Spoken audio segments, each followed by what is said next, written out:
Hello friends, welcome to study with Sunil. देखिए दोस्तों, आज का लेसन अपन शुरू करते हैं। पहला क्वेश्चन आपको दे रखा है, झगड़ालू में कौन सा प्रत्यय है। झगड़ालू जो शब्द है इसमें प्रत्यय कौन सा है वो आपको बताना है। झगड़ालू में ए प्रत्यय है या आलू है, ठीक है, आलू लू छोटा है या फिर केवल लू बड़ा लू।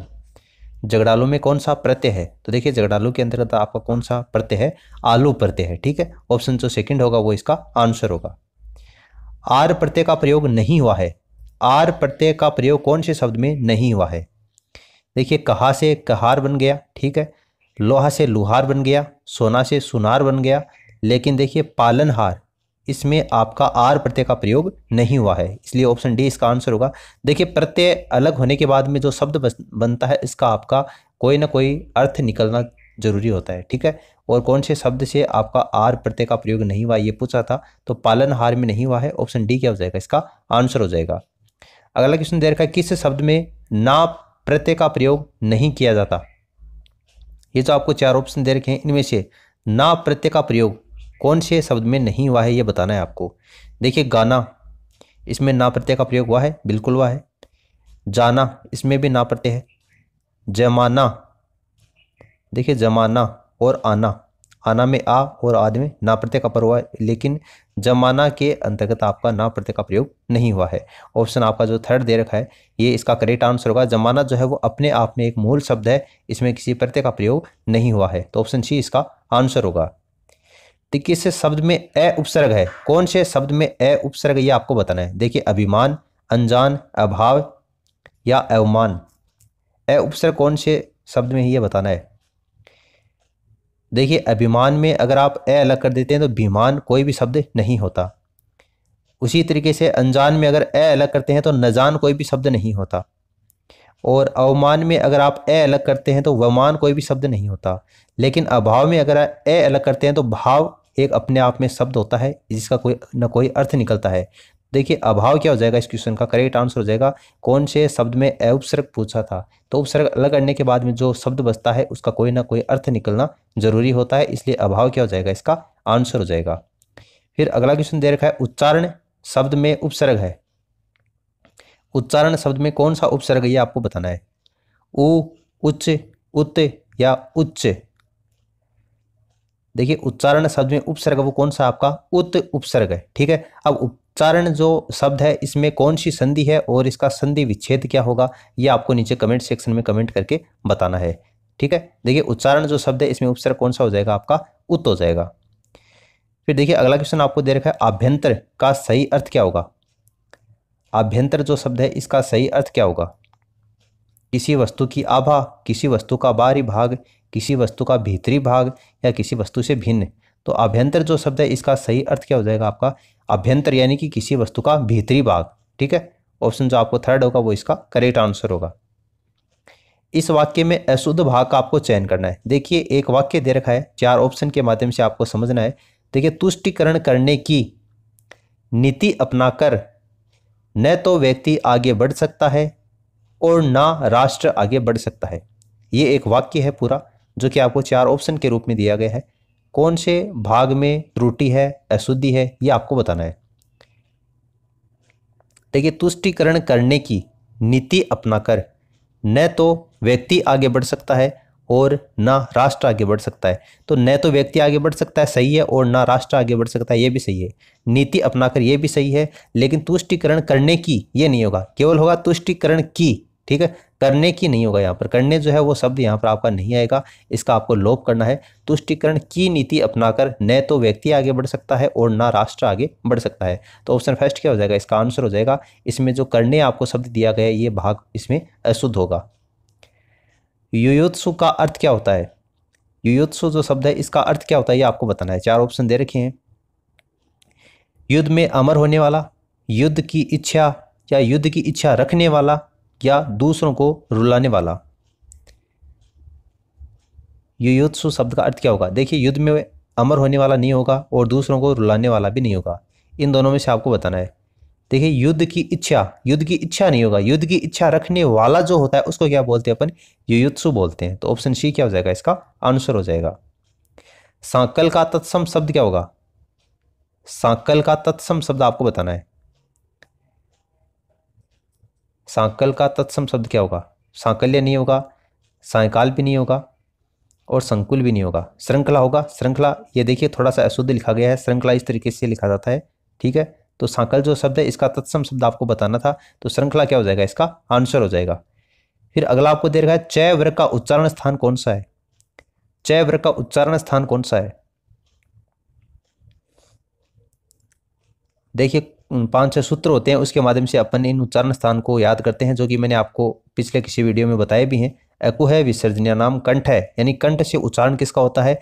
ए का होता है, आ का होता है और कैवरक का होता है। लेकिन आपको चैवरक का पूछा है, तो चैवरक में होता है ईचू यसानाम तालु, ईचू यसानाम तालु, यानी ई और बड़ी ई और चैवरक। तो चैवरक में जय छह, जय झय गय, इनका जो उच्चारण स्थान होता है वो आपका कहाँ से होता है? तालु से होता है, ईचू यसानाम तालु। तो ऑप्शन आपको जो सेकंड दे रखा है वो इसका आंसर हो जाएगा। फिर देखिए निम्नलिखित में से शुद्ध वर्तनी कौन सी है? 4 आपको ऑप्शन दे रखे हैं और शब्द शुद्धि की दृष्टि से कौन सा शब्द है वो बिल्कुल सही लिखा गया है, ये आपको बताना है। चतुरंगिनी, चतुर्गिनी, चतुरंगिनी या चतुरंगिन, वर्तनी की दृष्टि से बिल्कुल शुद्ध कैसे लिखा जाएगा? देखिए ऑप्शन आपको जो तीसरा दे रखा है चतुरंगिनी, गी यहाँ पर छोटी आएगी, नी बड़ी आएगी और रे के ऊपर आपका अनुस्वार आ जाएगा, ठीक है। चतुर नहीं होगा यहाँ पर, ठीक है, चतुरंगिनी होगा और ऑप्शन सी इसका आंसर होगा। रिक्त स्थान की आपको पूर्ति करनी है। एक वाक्य दे रखा है खजुराहो मंदिर वास्तुकला की नागर शैली के डैश उदाहरण है। खजुराहो के जो मंदिर हैं वास्तुकला की नागर शैली के जीवंत उदाहरण है, उत्कृष्ट उदाहरण है, श्रेष्ठ उदाहरण है या फिर अनुपम उदाहरण है। खजुराहो मंदिर वास्तुकला की नागर शैली के कैसे उदाहरण है? देखिए जीवंत उदाहरण है, ठीक है। खजुराहो मंदिर वास्तुकला की नागर शैली के जीवंत उदाहरण है। जीवंत इस रिक्त स्थान में आएगा और वाक्य पूरी तरीके से आपका शुद्ध होगा। ऑप्शन फर्स्ट इसका आंसर होगा। फिर अगला दे रखा है निम्नलिखित में से कौन सा अंत्योदय शब्द का संधि विच्छेद सही है? अंत्योदय जो शब्द है इसका संधि विच्छेद आपको बताना है, ठीक है। अन्य धन त्योदय, अंत्युधन उदय, अंत्य धन उदय या अंत्य धन उदय। तो जो अंत्योदय शब्द है इसका संधि विच्छेद कौन सा हो जाएगा? आपका अंत्य धन उदय हो जाएगा। ऑप्शन जो डी दे रखा है वो इसका सही आंसर होगा। और अंत्योदय शब्द में कौन सी संधि है ये नीचे आपको कमेंट करके बताना है, ठीक है। सभी कमेंट करेंगे अंत्योदय जो शब्द है इसमें कौन सी संधि होगी।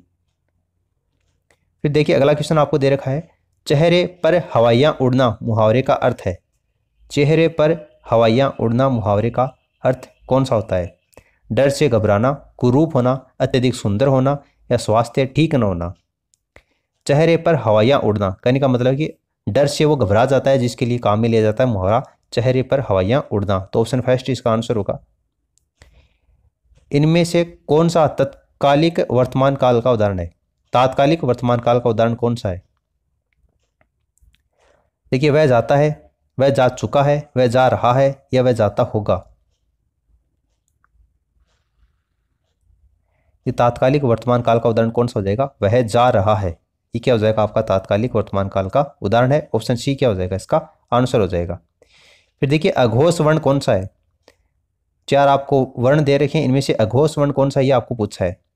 देखिए अघोष और सघोष में अगर आपको एक के बारे में पता है तो दूसरा आप आराम से कर सकते हो। देखिए अघोष पूछा है तो पहले सघोष कौन से होते हैं ये आपको पता होना चाहिए। तो जो रह जाएगा वो कौन सा हो जाएगा? आपका अघोष हो जाएगा। तो सघोष कौन से होते हैं? देखिए 5 वर्ग होते हैं आपके हिंदी में, कैवर्ग, चैवर्ग, टैवर्ग, तैवर्ग और पैवर्ग। इनमें से आपका जो तीसरा, चौथा और 5वां वर्ण होते हैं ये आपके सघोष होते हैं। तीसरा, चौथा, 5वां, उसके बाद में अंतस्थ जो वर्ण होते हैं य, र, ल, व, ये कैसे होते हैं? आपके सघोष होते हैं। य, र, ल, व और है। इसके अलावा विसर्ग और आपके सभी स्वर, इतने क्या होते हैं? आपके सारे सघोष होते हैं। तब इनमें से कौन सा नहीं है ये देख लो, वो कौन सा हो जाएगा? अघोष हो जाएगा। देखिए य, र, ल, व और है बताया मैंने आपको, उसमें जो वर्ण होते हैं उनमें से केवल है होता है, वो कौन सा होता है? आपका सघोष होता है। लेकिन तीसरा से आपको दे रखा है, ये क्या हो जाएगा? आपका अघोष वर्ण हो जाएगा और ऑप्शन डी इसका आंसर हो जाएगा। इसके अलावा मैंने आपको बताया था सभी स्वर। देखिए पहले में ए दे रखा है, सभी स्वर, ये कौन सा आपका सघोष है। उसके बाद तीसरा, चौथा, 5वां बताया था तो चैवर का जय दे रखा है, ये भी सघोष हो जाएगा। और मैंने आपको है बताया है तो है आपको यहाँ पर दे रखा है, इसका मतलब ये भी कैसा आपका सघोष है, अघोष नहीं है। अघोष पूछा था तो अघोष कौन सा हो जाएगा? आपका तीसरा से, ऑप्शन डी इसका आंसर हो जाएगा। फिर अगला क्वेश्चन देखिए घ का उच्चारण स्थान कौन सा है? घ जो वर्ण है उसका उच्चारण स्थान आपको पूछा है। तो देखिए मैंने थोड़ी देर पहले आपको बताया था अक्कु है विसर्जनीय नाम कंठ है, यानी ए आ, ठीक है, ए आ के अलावा कैवृग, अक्कु है विसर्जनीय नाम कंठ है, तो कैवृग, कैवृग का उच्चारण स्थान कहाँ से होता है? कंठ से होता है। तो कै ख ग घ ng, तो घ का उच्चारण स्थान आपसे पूछा है तो कंठ हो जाएगा, ऑप्शन सेकंड इसका आंसर होगा। अगला आपको दे रखा है निम्नलिखित में से अल्प प्राण वर्ण कौन से हैं? अल्प प्राण वर्ण कौन से हैं? 4 ऑप्शन दे रखे हैं, उनमें से आपको बताना है। देखिए अल्प प्राण वर्ण कौन से होते हैं? किसी भी वर्ग का पहला, तीसरा और 5वां जो वर्ण होते हैं वो अल्प प्राण वर्ण होते हैं। और ये जो आपको 4 ऑप्शन दे रखे हैं इनमें से देखिए दूसरा ऑप्शन कै और गै दे रखा है, यानी पहला वर्ण दे रखा है और तीसरा वर्ण दे रखा है। और अल्प प्राण होते कौन से हैं? पहला, तीसरा और 5वां वर्ण होते हैं। इसका मतलब ऑप्शन सेकंड इसका आंसर हो जाएगा। अगर आपको महाप्राण पूछता तो किसी भी वर्ग का दूसरा और जो चौथा वर्ण होते हैं वो आपके महाप्राण वर्ण होते हैं, तो ऑप्शन सेकंड इसका आंसर होगा, कै और गै। निम्नलिखित में से कौन सा एक संयुक्त व्यंजन नहीं है? संयुक्त व्यंजन कौन सा नहीं है वो आपको बताना है। देखिए क्षय दे रखा है तो अक्षय होता है, त्रय होता है और ज्ञ होता है, लेकिन मूर्धन्य स दे रखा है, ये आपका संयुक्त व्यंजन नहीं होता, तो ऑप्शन सेकंड इसका आंसर हो जाएगा। किसी कठिन शब्द को स्पष्ट करने के लिए कौन से विराम चिन्ह का प्रयोग करते हैं? कोई भी एक कठिन शब्द दे रखा है उसका अगर आपको अर्थ स्पष्ट करना है तो कौन से विराम चिन्ह का प्रयोग करेगी?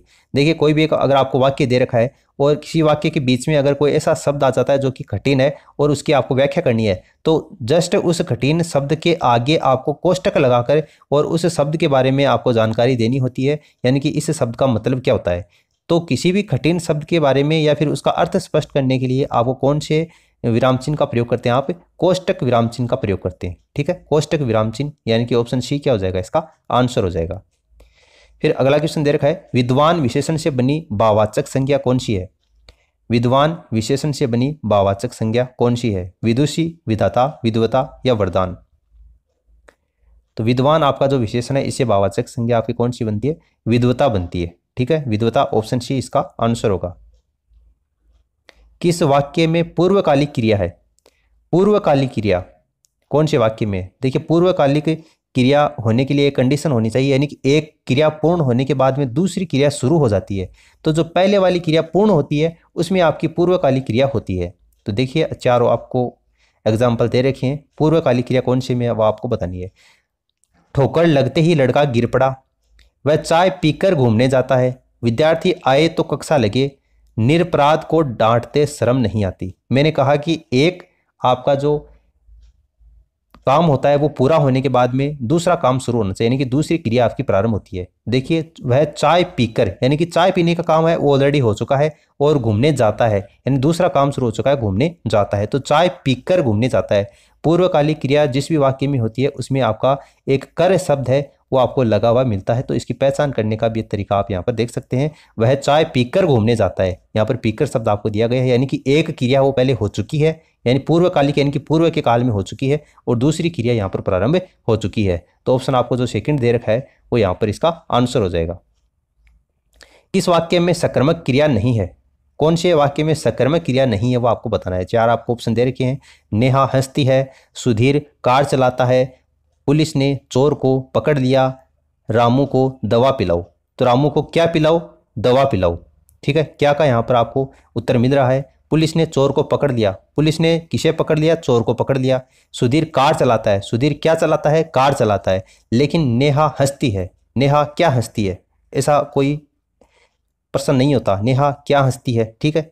तो यहाँ पर आपको जो प्रश्न है उसका उत्तर नहीं मिल रहा। वैसे भी यहाँ पर हंसना क्रिया दे रखी है, तो हंसना क्रिया, दौड़ना क्रिया, रेंगना, ये जो सारी क्रियाएं होती हैं वो वैसे भी आपकी अकर्मक क्रिया के अंतर्गत आती हैं, सकर्मक क्रिया ये नहीं होती है। तो ऑप्शन फर्स्ट इसका आंसर हो जाएगा। आपको पूछा था सकर्मक क्रिया कौन सी में नहीं होती, तो नेहा हंसती है, ऑप्शन फर्स्ट इसका आंसर होगा।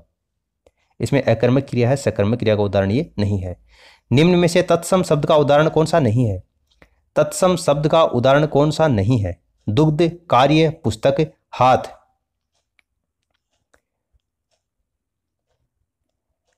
तत्सम शब्द का उदाहरण कौन सा नहीं है? देखिए दुग्ध है, बिल्कुल तत्सम होता है, दूध इसका तद्भव हो जाता है। कार्य भी तत्सम होता है, ठीक है। पुस्तक भी होता है, लेकिन हाथ नहीं होता, हस्त होता है। ठीक है, कौन सा तत्सम का उदाहरण नहीं है वो आपको पूछा था, तो हाथ इसका आंसर हो जाएगा ऑप्शन डी। फिर देखिए राजपूताना में प्रत्यय, राजपूताना जो शब्द है इसमें प्रत्यय कौन सा है वो आपको बताना है।